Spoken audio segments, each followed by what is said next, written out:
Halo, Assalamualaikum. Di pembelajaran kali ini kita akan membahas tentang negara-negara ASEAN dan interaksinya. Nah, yang pertama kita akan membahas latar belakang berdirinya, kemudian awal berdirinya ASEAN, anggota ASEAN, dan yang terakhir kerjasama antar ASEAN. Yang pertama, kita akan membahas tentang latar belakang berdirinya ASEAN. Nah, kenapa sih ASEAN ini bisa berdiri? Nah, itu dilatar belakangi oleh keinginan kuat dari para pendirinya untuk menciptakan kawasan Asia Tenggara yang damai, aman, stabil, dan sejahtera. Awal mula berdirinya ASEAN pada tanggal 8 Agustus 1967 di Bangkok, Thailand, 5 negara pendiri ASEAN mengirimkan wakilnya untuk menindaklanjuti deklarasi bersama dengan melakukan pertemuan dan penandatanganan deklarasi ASEAN atau yang dikenal dengan deklarasi Bangkok.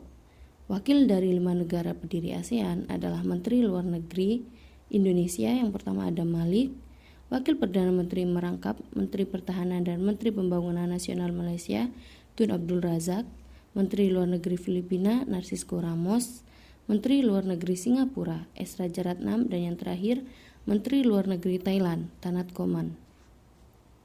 Nah, siapa saja sih anggota dari ASEAN ini? Anggota ASEAN sekarang ada 11 negara.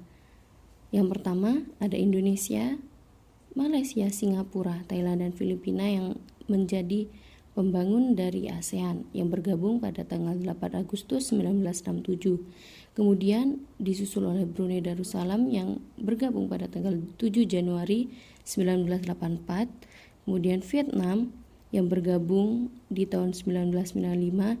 Kemudian Laos di tahun 1997. Myanmar di tahun 97.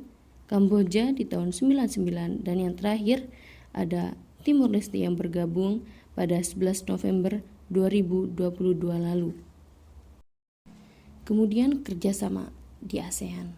Nah, kerjasama ini bertujuan untuk memenuhi kebutuhan setiap negara yang tentu saja untuk menjalin kerjasama antar negara.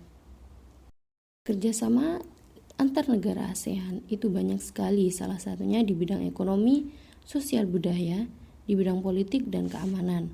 Yang pertama di bidang ekonomi, yakni sudah pasti ada kegiatan ekspor dan impor barang, pembentukan masyarakat ekonomi ASEAN atau yang disebut MEA. Kemudian di bidang sosial dan budaya, kerjasamanya ialah promosi lokasi di Indonesia yang menjadi tempat pariwisata. Dan ada kerjasama di bidang politik dan keamanan. Yang pertama, ada kesepakatan zona perdamaian, kebebasan dan netralitas. Kemudian traktat persahabatan, kawasan bebas nuklir Asia Tenggara, dan yang terakhir ada kerjasama pemberantasan terorisme dan kejahatan lintas negara. Oke, sekian pembahasan pada kali ini tentang ASEAN dan interaksinya. Semoga bermanfaat. Wassalamualaikum warahmatullahi wabarakatuh.